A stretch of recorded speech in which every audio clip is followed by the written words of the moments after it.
스바냐 3장 17절이죠?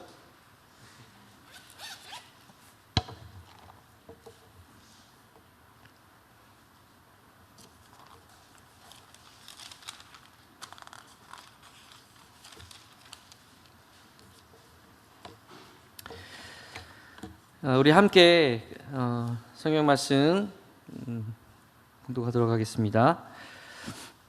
너의 하나님 여호와가 너희 가운데에 계시니 그는 구원을 베푸실 전능자이시라. 그가 너로 말미암아 기쁨을 이기지 못하시며 너를 잠잠히 사랑하시며 너로 말미암아 즐거이 부르며 기뻐하시리라 하리라. 아멘.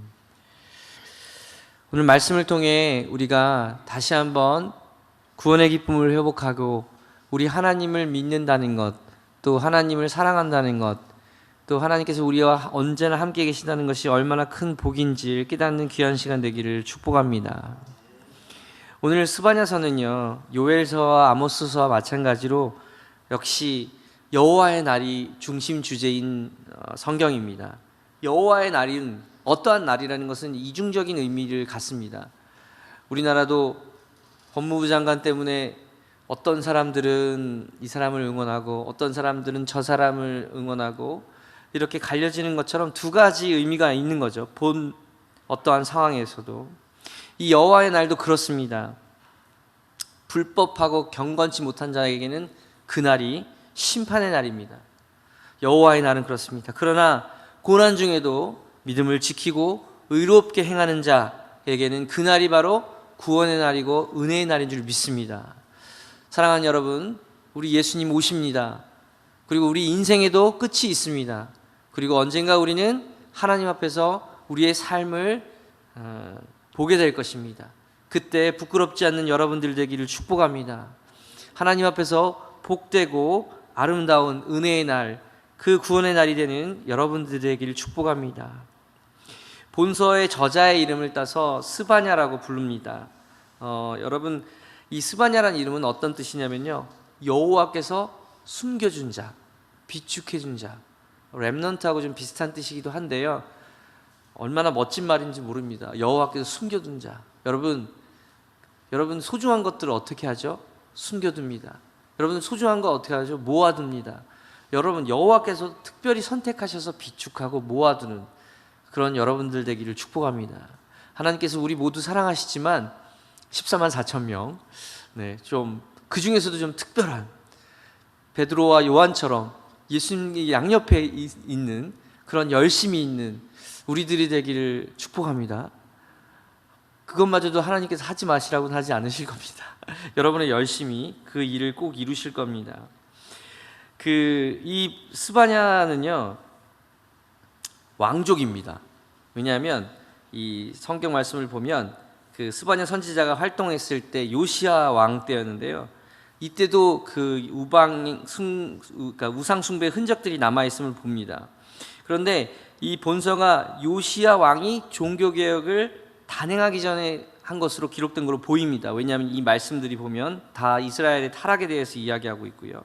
결국 제가 이 말씀을 드린 이유는 뭐냐면, 이 이스라엘의 엄청난 변혁을 일으키고 회개운동을 해왔던 요시야 왕의 종교개혁은 바로 이 스바냐 선지자의 영향이 컸을 거라는 것입니다. 선지자가 유다 왕족 출신이라는 점, 예루살렘 시가지의 지리에 박다는 점을 볼 때 이 스바냐는 예루살렘 중심으로 사역했고요, 이 스바냐는 아까 말씀드린 대로 요시야 왕이 됐을 때 우상을 철폐하고 신앙 회복을 위해서 혼신의 힘을 기울였던 그 요시야 왕을 도운 신앙 부흥 운동의 전처가 됐다는 것입니다. 이 스바냐서에 나타난 하나님의 섭리는요, 우리가 여호와를 찾고 여호와를 공의와 겸손을 구한다면 우리가 여호와의 날에 비축한 자, 숨기운 자가 된다라는 것입니다. 여러분, 저는 여러분들이 이 죄악되고 슬프고 힘들고 어지러운 이 세상에 하나님의 비축된 자, 하나님의 준비된 자가 되기를 주님의 이름으로 축복합니다. 많은 사람들에게 묻습니다. 왜 사냐고. 그러면 대부분의 꿈은요, 행복하기 위해서 산다고 합니다. 그래서 결혼도 합니다. 그래서 돈도 법니다. 어떤 사람은 건강을 추구하고 어떤 사람은 건강을 해쳐가면서도 밤을 새서라도 명예와 권력을 위해 가족을 희생하기도 하고 많은 것들을 희생합니다. 제가 아는 어떤 분은요, 평생 번 돈으로 빌딩을 2채나 사셨습니다. 그런데 자신의 열등감이 배우지 못한 것에 있다고 생각하셔서 국회의원이 되시겠다고 그 모든 2채를 바치셨습니다. 국회의원이라도 되셨으면 좋으련만 결국 지금은 동네에서 자전거를 모시고 다니시면서 훈수를 두시는 할아버지가 되었습니다. 평생을 이룬 재산을 그 명예를 위해서. 근데 그분은 그것이 행복이라고 생각했던 것이죠. 사람들은 행복해지기 위해 참 많은 일을 합니다.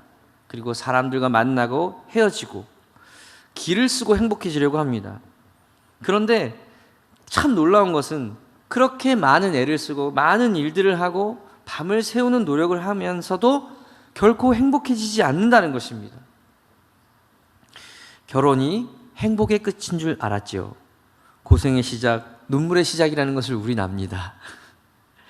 여기 계신 권사님들은 너무나 제 이야기에 공감하시겠지만 아이를 낳으면 행복이 시작되고 다 될 줄 알았지만 뱃속에 10달부터 쉽지 않으셨고 낳는 것은 목숨을 걸어야만 했고 그것이 낳았더니 키우는 일은 더더욱 쉽지 않은 일이라는 것을 말입니다. 우리 집사님 공감하시는군요.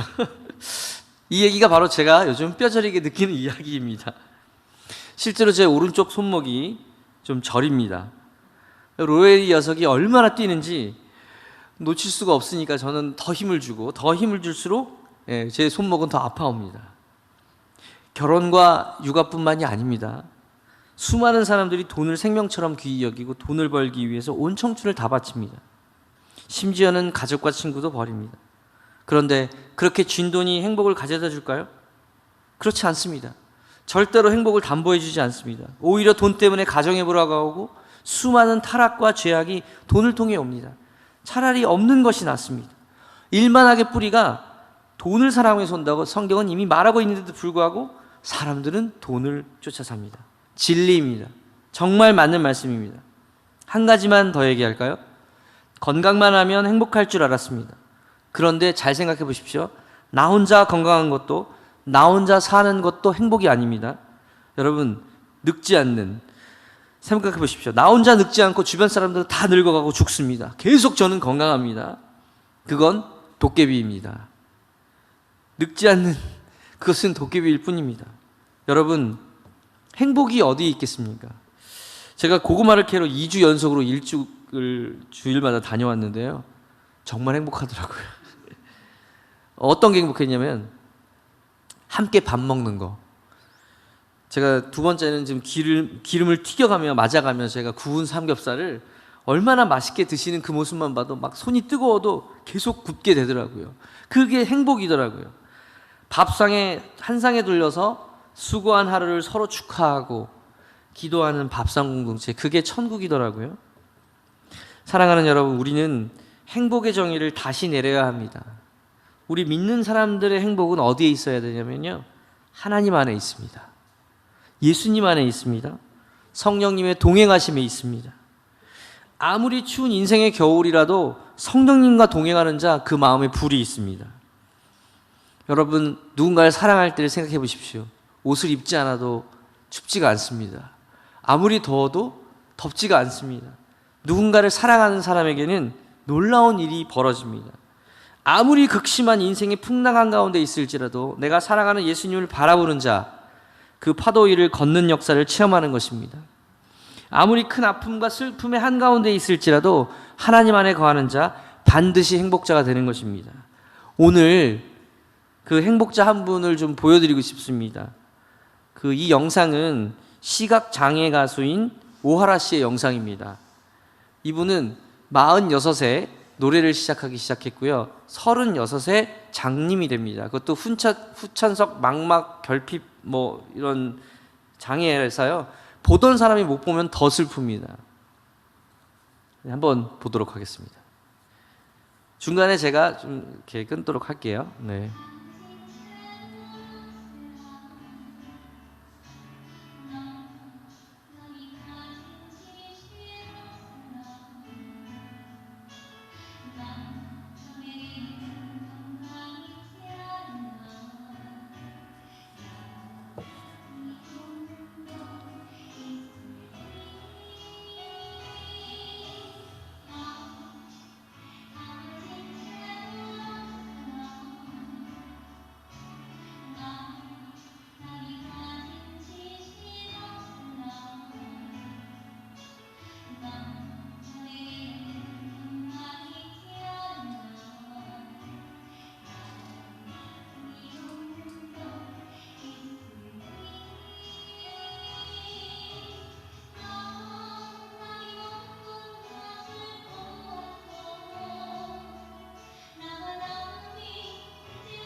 아멘. 네, 감사합니다.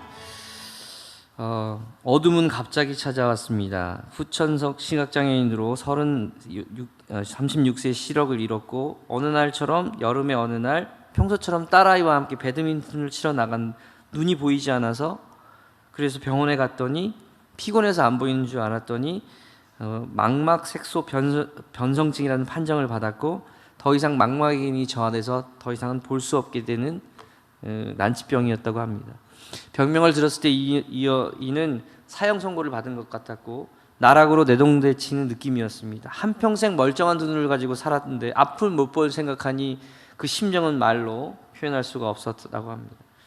평범한 주부이자 두 아이의 어머니였던 오 씨는 실명할 거라는 얘기를 들었을 때 가장 먼저 생각나는 사람들이 어린 자기의 아이들이었다고 합니다. 당시 자녀들은 학생들이었고 엄마의 손길이 필요한 아이들, 엄마가 더 이상 이 아이들에게 짐이 될 것이라는 걱정. 그러나 아이들이 오히려 이 엄마를 위로하고 엄마, 우리가 엄마의 눈이 되어줄 테니 아무 걱정하지 말라라고 이야기하는데 오히려 자기는 그 이야기가 아이들의 족쇄를 채우는 느낌이었고 이렇게 구차하게 사느니 차라리 죽는 게 낫겠다 싶었다고 합니다. 그리고는 이딴 악재가 닥쳐옵니다. 우울증이 찾아왔고 3번의 극단적인 시도가 있었습니다. 그리고 그 과정에서 남편과 이혼하고 36년 동안 환한 세상을 다니던 사람이 훈련받지 않으니 모든 것이 쉽지 않았고 모든 것이 고난이었고 걸어 다닐 때 부딪히고 밥 먹을 때 음식을 제대로 먹지 못하고 그래서 죽겠다고 3번이나 자살을 시도합니다. 하루는 극단적인 시도를 한 이후에 병원에 갔더니 병원을 실려갔는데 그 모습을 본 의사가 이렇게 얘기했다고 합니다. 이렇게까지 깊게 상처낸 것도 너무나 독하다고. 이렇게 독한 마음으로 다시 한번 살아보라고. 제 몸에 상처를 입혀서까지 가족들과 부모님께 큰 상처를 줬죠. 마음대로 태어난 것이 아닌 이상 마음대로 이 세상을 떠날 수도 없더라고요. 하며 이 여인은 매일처럼 내일 아침을 기획하기보다는 오늘 밤이 끝이기를 기도했다고 합니다.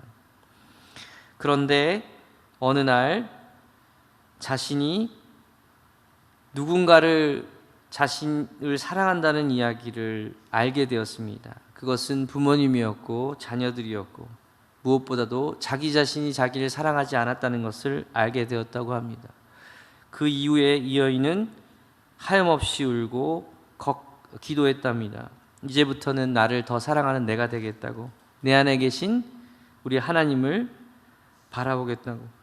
그녀의 삶은 완전히 바뀌었습니다. 누군가에게 사랑을 받는다는 것은 오늘 같은 기적을 만들게 되었고 지금도 가수 활동을 하고 있고 좋은 분들에게 곡을 받아서 자기 앨범도 내고 활동하고 있는 가수가 되었습니다.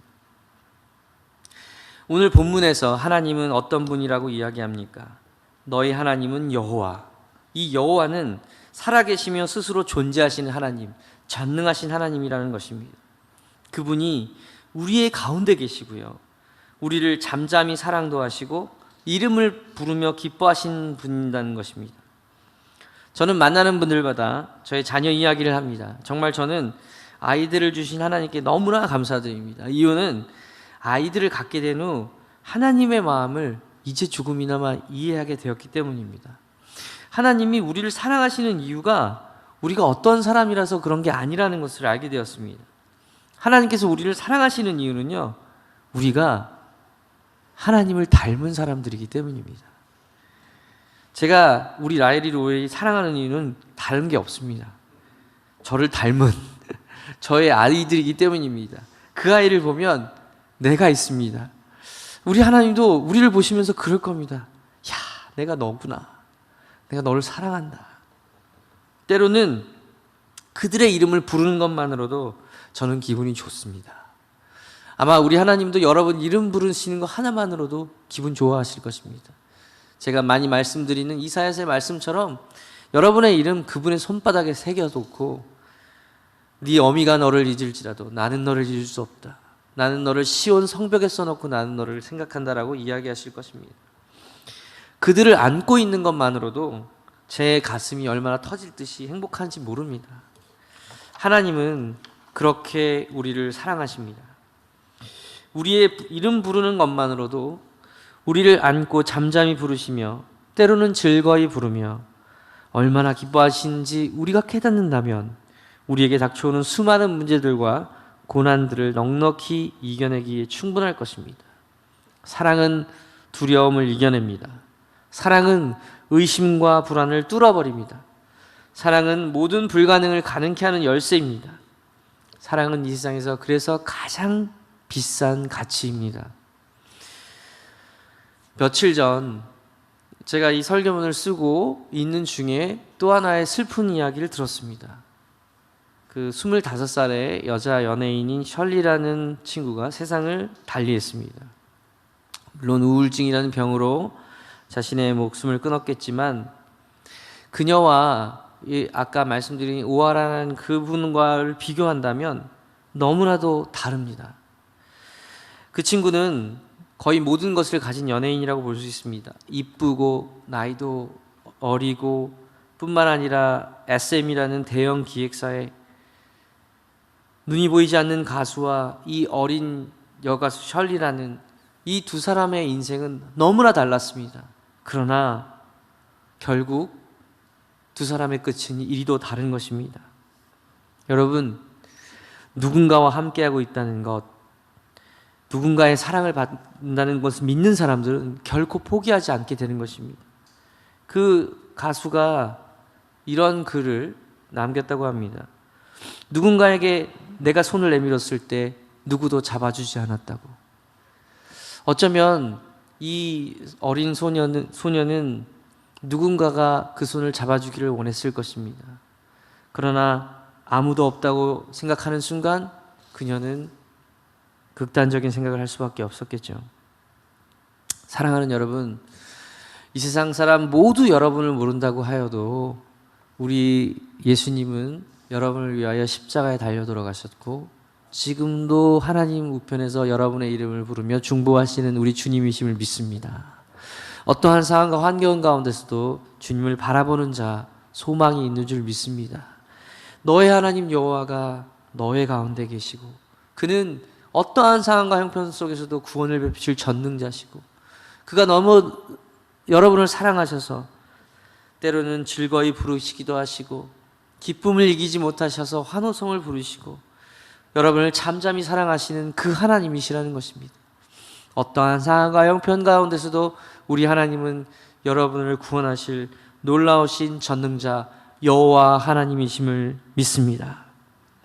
여러분을 인하여 즐거워하고 기뻐하고 잠잠히 사랑하시고 그 이름 부르며 그 기쁨을 이기지 못하시는 우리 하나님, 그 하나님이 여러분의 참 부모 되신다는 것을 말입니다. 이 시간 다시 한번 이 찬양을 여러분과 부르고 함께 기도하는 시간을 갖기를 원합니다. 그리고 그냥 찬양이 아닌 우리 평생 삶의 고백이 되는 찬양 되기를 기도하며 함께 찬양하기 원합니다.